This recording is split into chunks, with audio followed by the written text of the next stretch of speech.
여러분은 혹시 징크스를 가지고 계십니까?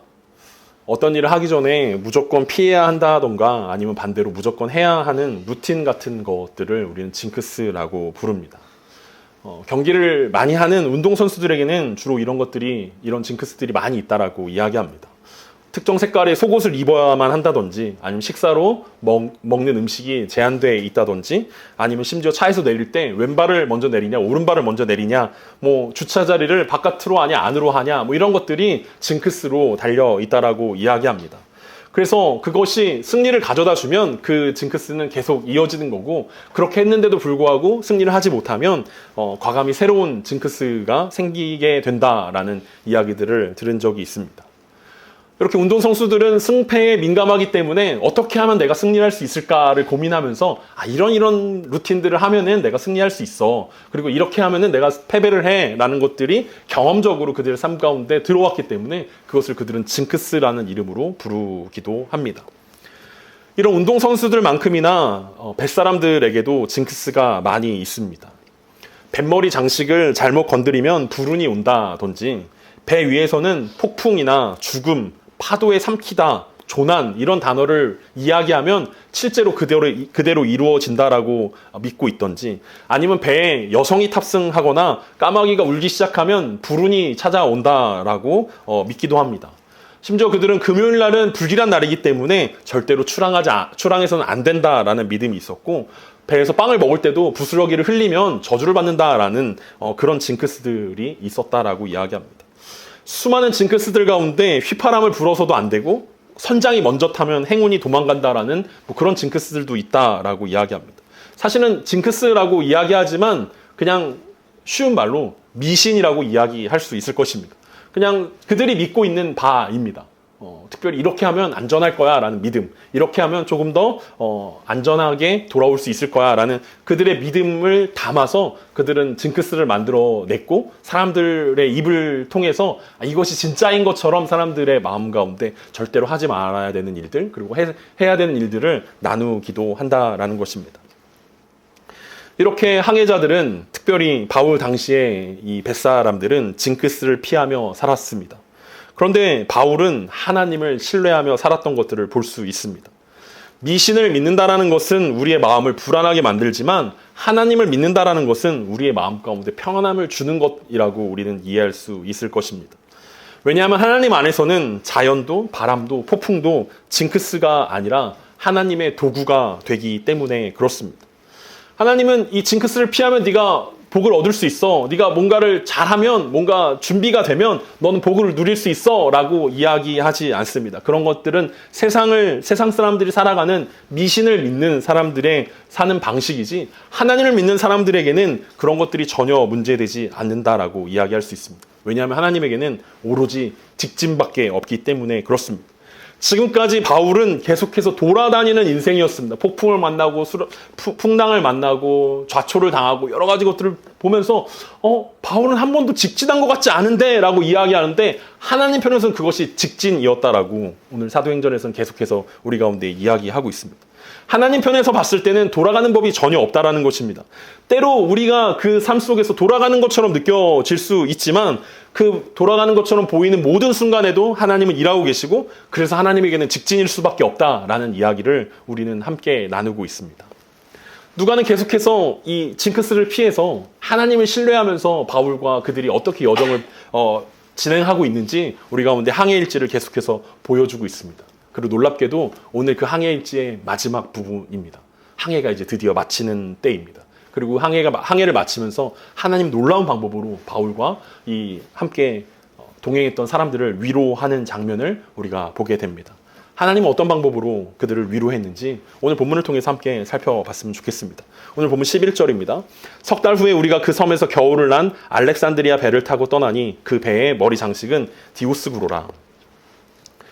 지난주 본문이 어떻게 마쳤냐면 9절과 10절에서 이러므로 섬 가운데 다른 병든 사람들이 와서 고침을 받고 후한 예로 우리를 대접하고 떠날 때 우리 쓸 것을 배에 실었더라. 그러니까 바울이 그곳에서 많은 병자들을 고쳤습니다. 그리고 그 고침받은 사람들이 여러 가지 대접할 것들을 바울이 타야 될 이 오늘 본문에서 읽은 알렉산드리아 배에 실어 주었다라고 이야기합니다. 그러니까 이 항해에 필요한 물건들을 이 사람들이 나음을 받은 것 때문에 감사의 표시로 이제 바울을 통해서 그 배에 전달했다라고 이야기하고 있습니다. 우리가 지난주에 살펴봤던 것처럼 바울이 이들을 고칠 수 있었던 것은 바울이 특별한 능력자였기 때문이 아니라 하나님께서 그들을 고치고자 했던 하나님의 뜻이었기 때문에 그런 능력이 나타났던 것이다라는 것들을 우리가 함께 살펴보았습니다. 그리고 그러면서 바울은 3달이라는 시간들을 보냈습니다. 이제 새해가 되었습니다. 학자들에 의하면 이때가 주후 60년으로 추정하고 있습니다. 12월 한 달을 멜리데 섬에서 보내게 된 것입니다. 환자들을 치료하면서 또 복음을 전하면서 그렇게 한 달을 보냈습니다. 그러면서 남은 2달은 뭘 하면서 보내겠습니까?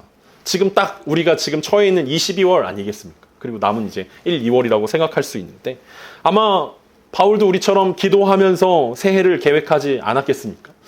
내년에는 이제 우리가 로마에 도착하게 될 텐데 로마에 도착하면 우리는 어떻게 복음을 전해야 될 것인가? 로마 교회에는 우리가 어떤 메시지를 전해야 될 것인가? 뭐 이런 것들을 생각하면서 바울이 이 3개월을 보내지 않았을까 우리는 생각해 봅니다. 왜냐하면 우리가 잘 알고 있는 것처럼 이 겨울 시즌에는 지중해를 항해할 수 없는 시즌이었기 때문에 봄이 빨리 와야만 바울이 항해를 시작할 수 있기 때문에 그렇습니다. 그리고 2월이 되었습니다. 3개월이라는 시간이 지났습니다. 그리고 새해에 대한 계획도 완벽하게 세웠을 것입니다. 아직 지중해를 항해하기에는 적절하지 않은 달이었습니다. 3월이 되고 4월이 되면 더 안전하겠지만 2월 말이 되었을 때 이제 3달이 끝나가는 것들을 우리는 볼 수 있습니다. 역시나 다른 선장과 선주들과 마찬가지로 새로 타게 된 이 알렉산드리아 배의 선장과 선주들은 굉장히 서두르는 모습들을 보여줍니다. 왜냐하면 우리가 잘 알고 있는 것처럼 최대한 빨리 로마에 곡물을 내려주어야만 다시 이집트의 알렉산드리아에 가서 또 곡물을 싣고 올 수 있는, 그러니까 2회를 반복해야 돈을 더 많이 벌 수 있다라는 그 마음 가운데 이들은 아직 항해가 원만하게 이루어지는 그 날짜는 아니었지만 2월 말에 이제 항해를 시작했습니다. 그런데 바울이 탄 배는 어떤 배입니까? 우리가 오늘 본문을 잘 살펴보면 멜리데 섬에서 겨울을 난 또 다른 알렉산드리아 배가 있었다라는 것들을 우리가 알 수 있습니다. 그러니까 바울이 탄 배가 좌초된 아예 쪼개진 그 배도 알렉산드리아 배였는데 오늘 바울이 다시 타게 될 배도 알렉산드리아 배였다라는 거죠. 그래서 많은 사람들이 그 배가 쪼개지지 않았나 보다. 그냥 좌초만 됐는데 그걸 다시 구했나 보다라고 생각할 수 있는데 오늘 누가는 다른 배라는 것들을 이야기해 주기 위해서 그 배의 머리 장식은 디오스그로라라고 이야기하면서 이게 다른 배입니다라는 이야기들을 하고 있습니다. 바울이 탄 배보다 먼저 멜리데 섬에 온 배가 있었던 것입니다. 그 배의 머리 장식은 디오스그로라고 기록되어 있는데 바울과 누가가 탔던 배의 머리 장식은 무엇이었는지 기록되어 있지 않아서 우리가 알 수 없지만 이 배의 머리 장식은 디오스그로였습니다. 디오스그로는 제우스의 아들들이라는 뜻을 가지고 있었습니다. 그래서 디오스라는 게 제우스의라는 뜻이고 쿠로이라는 게 아들들이라는 뜻인데 이 두 개를 합쳐서 디오스그로라는 제우스의 두 아들 쌍둥이 신을 의미하는 이 단어로 합성되어졌습니다.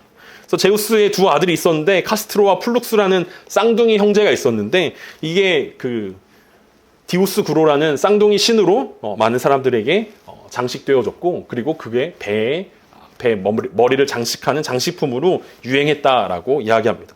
왜냐하면 이 디오스그로는 풍랑 속에 등장해서 항해자를 구했다라는 전설이 내려왔기 때문에 많은 항해자들이 디오스그로라는 신을 섬겨야 돼. 이 쌍둥이 신을 섬겨야 돼. 심지어 항해 중에 이 쌍둥이 자리 별자리를 보게 되어지면 행운이 그들 가운데 깃드는 것이고 그들을 지켜준다는 믿음이 있었기 때문에 그래서 백머리 장식으로 이 디오스그로가 자주 새겨졌다라고 기록되어져 있습니다.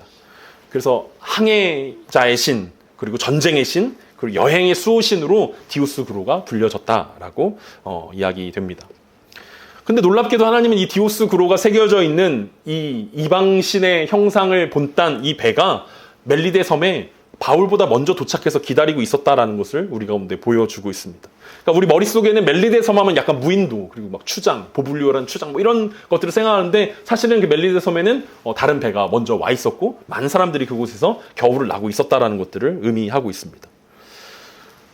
이 배의 선장과 선주들은 디오스그로가 자신들을 지켜주었기 때문에 바울이 탔던 배처럼 쪼개지지 않고 자신들은 무사히 겨울을 날 수 있었다라고 자랑할 수 있었을 것입니다. 그런데 우리는 이 배는 사실 하나님의 예비하심 때문에 바울보다 먼저 멜리데 섬에 머물고 있었다라고 이해할 수 있습니다. 이들의 마음 가운데는 디오스구로가 바다를 지키고 폭풍을 막고 항해자를 보호한다라고 믿었고 그들의 미신은 점점 더 커져갔을 것입니다. 바로 옆에 부서진 배의 선장과 선주 그리고 선원들을 보면서 이들의 믿음은 점점 더 커져갔을 것입니다. 그럼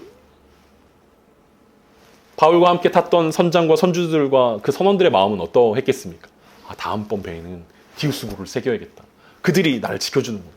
분명히 바울과 함께했던 하나님께서 그들을 지켜주시고 그들과 함께했기 때문에 그들이 목숨을 부지했다라는 사실들을 그들이 알고 있었지만 바로 옆에서 부자가 되어져가는 이 사람들은 디오스구로가 보호해줘서 벌써 2월인데 로마에 도착해서 곡식을 내려놓고 다시 알렉산드리아 반복해가지고 왔다 갔다 하면서 부자가 될 텐데 우리는 배도 망하고 모든 수화물도 잃게 되고 간신히 목숨만 부지해서 가는구나 라는 생각들을 하면서 저 미신을 믿어야겠다라는 생각들을 해 갔을지도 모릅니다.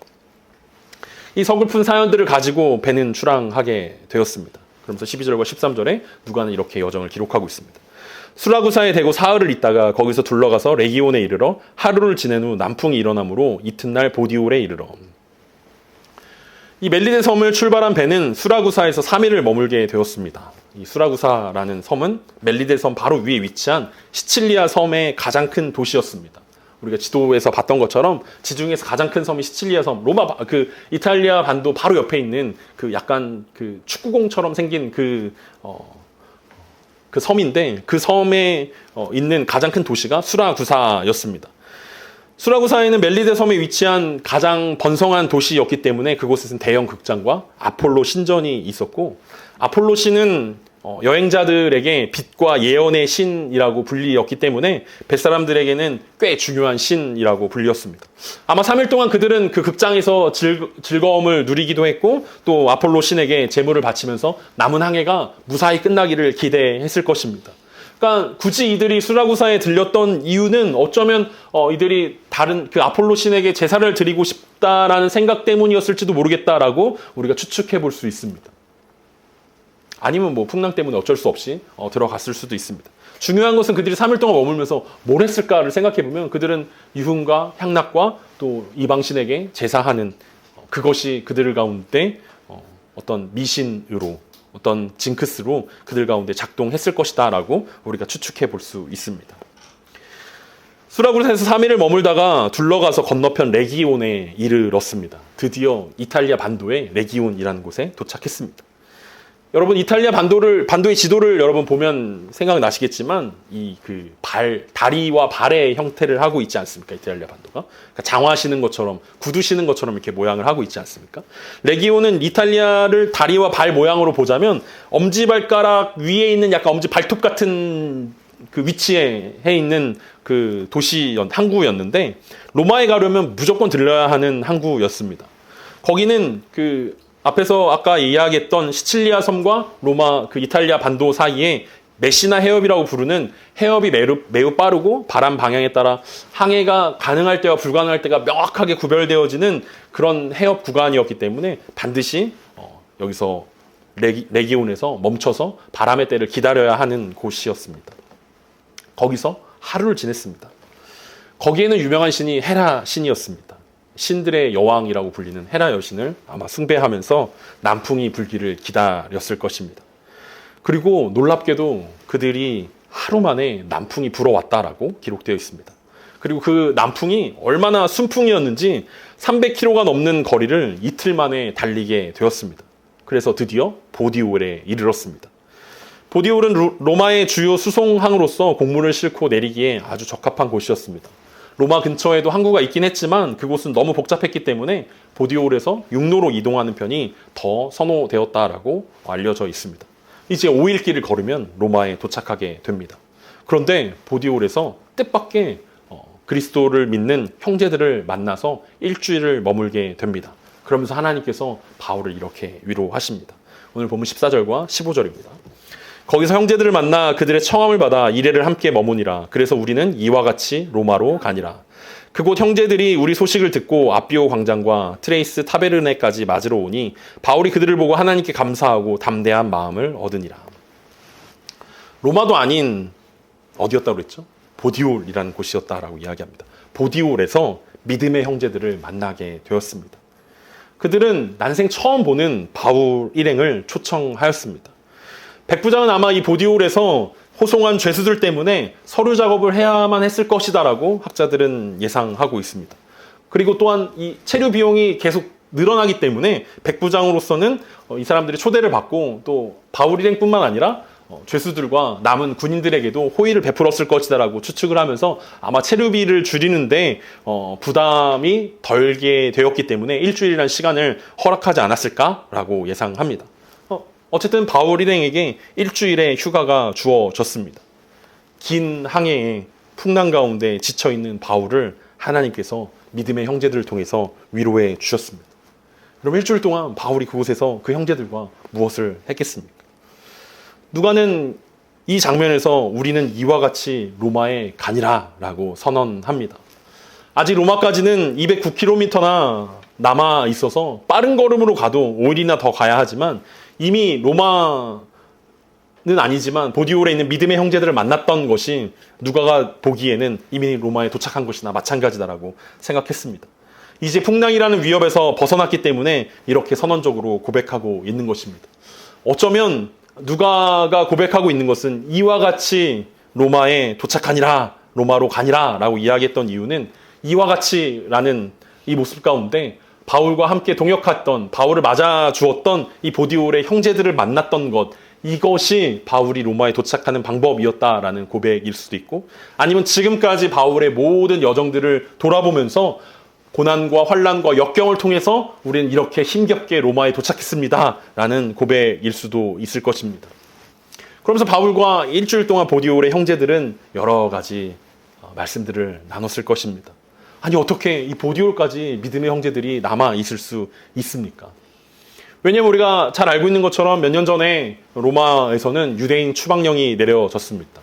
로마 교회의 주도권을 잡고 있었던 로마 교회의 핵심 멤버들이었던 유대인들이 다 로마 밖으로 쫓겨나게 되었던 것입니다. 아마 그 상황 가운데 보디올까지 흘러 들어온 사람들이 있었을 수도 있습니다. 아니면 우리가 사도행전을 처음 시작하면서 베드로의 설교를 통해서 6월절에 베드로가 했던 설교를 통해서 3,000명, 5,000명이 회심할 때 그때 당시에 예루살렘을 유랑하고 있었던 성지순례를 하고 있었던 어떤 사람들이 그곳에 돌아가서 복음을 전하고 그곳에 교회가 세워졌다라고 이야기할 수도 있을 것입니다. 중요한 것은 바울은 그들이 누구로부터 세례를 받았는지, 그들에게 어떤 가르침을 믿고 있고 그들의 믿음이 바른지 옳은지, 나와 같은지 다른지를 전혀 이야기하지 않았다는 것입니다. 예수 그리스도의 자녀, 예수 그리스도의 제자라는 그 사실을 하나만으로 그들은 서로 부둥켜 안고 울며 하나님에 대한 사랑과 은혜를 고백했다고 이야기할 수 있습니다. 에베소서 2장 20절에서 22절까지 말씀을 보면 바울이 에베소 교회에게 이렇게 편지합니다. 너희는 사도들과 선지자들의 터 위에 세우심을 입은 자라. 그리스도 예수께서 친히 모퉁이 돌이 되셨느니라. 그의 안에서 건물마다 서로 연결하여 주 안에서 성전이 되어가고 너희도 성령 안에서 하나님이 거하실 처소가 되기 위하여 그리스도 예수 안에서 함께 지어져 가느니라. 바울이 일주일 동안 경험했던 것은 보디올에 있는 흩어져 있는 그 교회 공동체와 함께하면서 이것이 성령 안에서 함께 지어져 가는 것이구나. 비록 바울과 이 보디올에 있는 형제들은 한 번도 본 적도 없고 어떤 상황인지 알지도 못하지만 그들이 만남으로 해서 그들 가운데 하나님 나라라는 공통점이 그들 가운데 있다라는 사실 그 하나만으로 그들 안에 한 성령 안에 한 마음이 되어져 가고 함께 지어져 가는 공동체라는 사실들을 그 일주일 동안 뜨겁게 경험할 수 있었다라고 이야기할 수 있습니다. 바울은 그 상황들을 통해서 이 믿음의 공동체를 통해서 위로를 받고 더욱더 단단해져 갔습니다. 심지어 이제 보디올을 떠나 로마로 향하는 시간이 되었습니다. 일주일이라는 시간이 흐르고 이제 바울은 로마를 향한 여정을 걷는 여정들을 이제 시작하였습니다. 바울은 나이가 많았기 때문에 5일보다 더 많은 날짜가 걸렸을 수도 있을 것입니다. 그럼에도 불구하고 이 보디올 교회를 통해서 받았던 그 위로가 바울의 걸음을 가볍게 해 주었습니다. 그런데 더 놀라운 것은 로마에 있는 형제들이 바울의 소식을 듣고 앞비오 광장까지 맞으러 왔다는 것입니다. 로마로부터 64km 떨어져 있는 곳이 앞비오 광장이었는데 이틀 길을 기다리지 않고 그들이 걸어왔다는 것입니다. 바울이라는 사람을 만나기 위해서 그들은 걸어왔습니다. 공식적인 로마 교회의 사절이 아니었던 것으로 보입니다. 왜냐하면 그 다음 날에는 트레이스 타베르넨을 지날 때 또 로마에 있는 그리스도인들이 45km를 떨어져 있는 곳까지 걸어왔다라고 기록하고 있기 때문에 그렇습니다. 처음 보는 바울을 만나기 위해서 그들이 걸어온 것입니다. 3년 전에 바울은 로마 교회를 향해서 로마서라는 편지를 보낸 적이 있습니다. 그리고 그 편지를 통해서 바울은 자신이 로마에 꼭 갈 것이고 그리고 그 로마를 방문한 이후에 서바나까지 복음을 전하는데 준비가 되었으면 좋겠다라고 로마 교회 형제들에게 편지를 보낸 적이 있습니다. 그거 말고는 바울은 로마 교회 사람들을 만난 적이 없습니다. 그럼에도 불구하고 그 유대인인 바울을 이방인인 로마 교회 성도들이 열렬히 환영하고 있는 것입니다. 비록 바울은 네로 황제를 만나기 위해서 죄수의 신분으로 지금 묶인 채 걸어가고 있지만 바울의 마음 가운데 이 믿음의 형제들 때문에 기쁨과 위로가 충만하게 넘치게 되었습니다. 감사와 담대한 마음이 넘쳐났다라는 이야기를 통해서 우리는 바울의 마음 가운데 무엇보다 하나님을 향한 감사와 그 복음을 향한 담대한 마음들이 충만해졌다라는 것들을 우리는 기억할 수 있습니다. 여러분, 일전에 바울이 그 감옥에서 혼자 고민하고 있을 때 천사가 찾아와서 바울에게 걱정하지 말라고, 두려워 말라라고 말한 적이 있습니다. 왜냐하면 예루살렘에서 복음을 증거한 것처럼 로마까지 복음을 증거해야 된다라고 천사가 말했던 적이 있습니다. 천사의 메시지, 하나님으로부터 직접 들은 메시지를 들었을 때도 바울은 감사하거나 담대한 마음을 가졌다라고 기록되어 있지 않은데, 바울은 놀랍게도 사람들의 환영을 통해서, 환내를 통해서 그 마음 가운데 감사와 담대한 마음들이 충만해졌다라고 기록되어 있는 것들을 보게 됩니다. 눈에 보이지 않는 하나님의 위로를 경험하는 건 아주 중요합니다. 하지만 그것보다 더 중요한 것은 하나님께서 우리를 위로하실 때 믿음의 사람들을 통해서 위로하신다라는 사실들을 깨닫는 것도 더 중요할 것입니다. 하나님은 우리 가운데 천사를 통해서 메시지를 보내실 수 있지만 하나님 그것보다 더 중요하게 눈에 보이는 형제 자매들을 통해서 믿음의 길을 함께 걷는 사람들을 통해서 바울의 마음들을 위로했다는 것입니다. 바울은 이 감사와 담대한 마음을 가졌습니다. 아, 내가 혼자가 아니구나. 내가 지금 죄수의 신분으로 끌려가고 있지만 나만 걷고 있는 길이 아니구나. 이 좁은 문, 좁은 길을 걷는 것이 나와 함께 이렇게 많은 사람들이 함께 걸어가고 있구나. 로마로 가까이 가면 가까이 갈수록 더 많은 사람들이 바울을 향해 몰려왔고, 바울 주변에는 물론 로마 군인들이 지키고 있었겠지만 그 로마 군인들을 지키고 있는 그 사이를, 그 틈을 그 더 많은 사람들이 둘러싸고 바울과 함께 로마로 가는 그 여정을 여러분 한번 상상해 보셨으면 좋겠습니다. 얼마나 바울의 마음이 든든했겠습니까? 아, 나와 함께 이렇게 많은 사람들이 있고, 아, 로마 교회에 이렇게 많은 믿음의 형제 자매들이 있구나. 내가 걷는 길이 외로운 길이 아니구나. 라는 생각들을 통해서 하나님께서 바울을 위로하셨습니다. 로마로 가면 갈수록 더 많은 사람들이 바울을 향해서, 바울 사도님, 제가 그 편지를 봤습니다. 제가 그 편지를 읽었습니다. 제가 그 편지를 통해서 하나님의 복음의 진수를 경험했습니다. 우리가 다시 십자가 앞에 서기로 했습니다. 그리고 우리가 믿음의 사람들과 함께 연합하고 연대하여서 함께 하나님 나라를 꿈꾸게 되었습니다. 라고 고백하는 그 수많은 사람들을 통해서 바울의 걸음이 점점 더 가벼워지기 시작했다는 것입니다. 분명 네로 황제 앞에 서게 되면 자신이 순교를 당할 것이다라고 예상하고 있는 바울에게 더 이상 죽음이 두렵지 않게 된 것은 그냥 단순히 하나님이 너 로마 가서 복음을 전하게 될 거야 라는 그 말씀이 이루어졌기 때문이 아니라 자신과 함께 걷는 사람들의 고백 때문일 것입니다. 이 약속의 말씀이, 바울을 향한 약속의 말씀이 이루어진 순간에 바울은 믿음의 사람들과 함께 하고 있었고, 자신이 써내려갔던 로마서의 말씀처럼 서로 환대하는 믿음의 공동체를 그는 발견할 수 있었습니다. 로마서 15장 5절에서 7절에 보면 바울이 로마 교회를 향해서 이렇게 편지하며 마무리를 합니다. 로마서 15장 5절에서 7절입니다. 이제 인내와 위로의 하나님이 너희로 그리스도 예수를 본받아 서로 뜻이 같이 하게 하여 주사 한 마음과 한 입으로 하나님 곧 우리 주 예수 그리스도의 아버지께 영광을 돌리게 하려 하노라. 그러므로 그리스도께서 우리를 받아 하나님께 영광을 돌리심과 같이 너희도 서로 받으라. 바울이 유대인과 이방인으로 나뉘어져 있던 로마 교회를 향하여서 우상에게 먹는 재물의 어떤 먹어야 되냐 먹지 말아야 되냐 때문에 논쟁하고 있는 로마 교회를 향하여서, 복음이 유대인으로부터 나오는 것이냐 이방인에게도 유효한 것이냐 논쟁하고 있는 이 로마 교회를 향하여서 여러 가지 이유들 때문에 하나 되지 못하고 있는 로마 교회를 향하여서 이제 인내와 위로의 하나님이 너희로 예수 그리스도를 본받아서 서로 같은 마음과 같은 뜻과 같은 입으로 하나님께 영광을 돌리게 하길 원한다라고 기도했던 것처럼 실제로 로마에 방문했을 때 그들이 예수 그리스도를 본받는 모습으로 그들이 바울에게 찾아왔던 것들을 보게 됩니다. 자신이 편지하고 기도했던 것처럼 기도의 응답이 로마 교회에 이루어진 것입니다.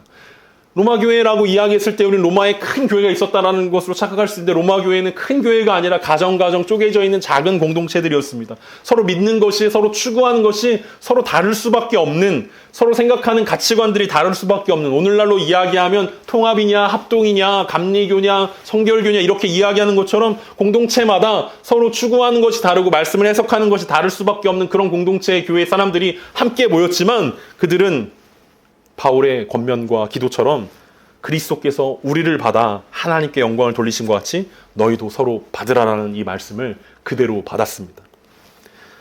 바울이 서로 받으라라고 이야기했던 것은 서로 용납하라는 뜻이었고 서로 환영해주고 환대하라는 뜻이었습니다.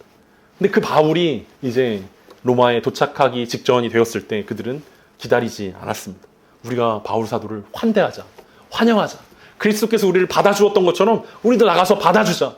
바울에 대한 확신이 그들 가운데 부족했을 것입니다. 그들에게는 바울로부터 가르침을 받은 적도 없고 바울이 세례를 주어서 그들의 교회를 세운 것도 아니었기 때문에 바울에 대한 확신이 부족할 수 있지만 바울이 사도였고 바울이 믿음의 형제라는 사실을 알았기 때문에 그들은 서로 용납하고 서로 환대하기로 결심합니다.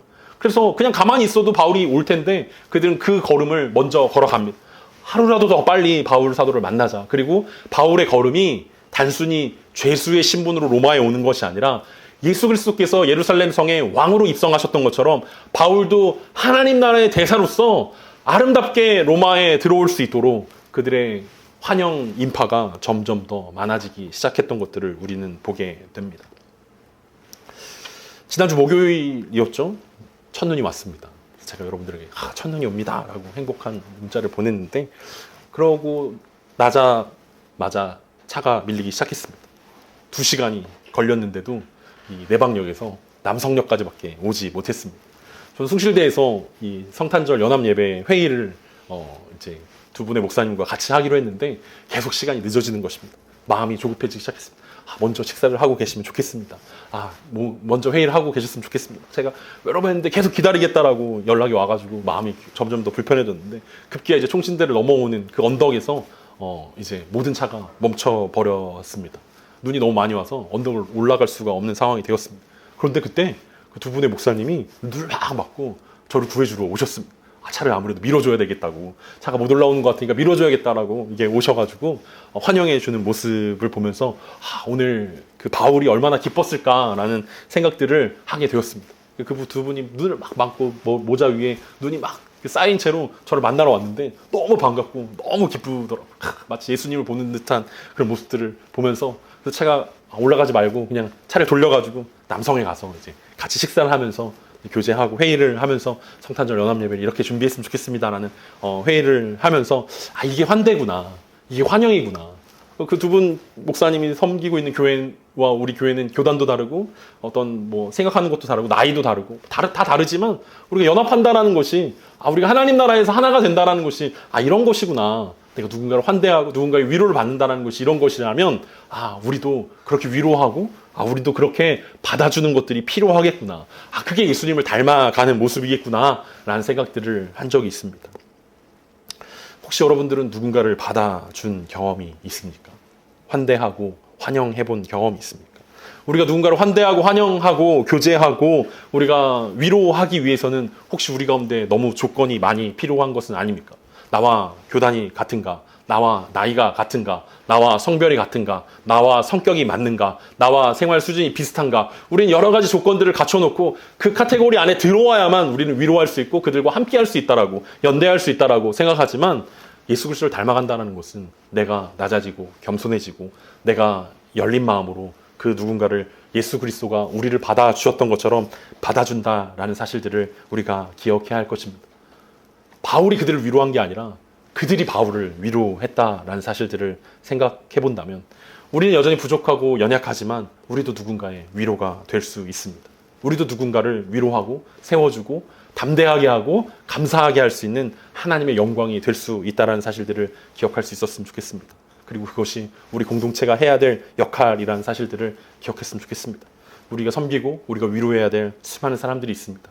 우리 공동체를 통해서 우리 서로 안에 위로하고 세워주는 일들이 더욱더 많아졌으면 좋겠습니다. 그리고 우리 공동체를 통해서 외부로, 바깥으로 우리의 시선을 돌려서 더 많은 사람들에게 예수 그리스도의 살아계심과 하나님 나라의 임재를 우리가 고백하며 우리가 함께 하나님 나라의 영광을 선포할 수 있는 우리 공동체가 되어지길 간절히 소망합니다.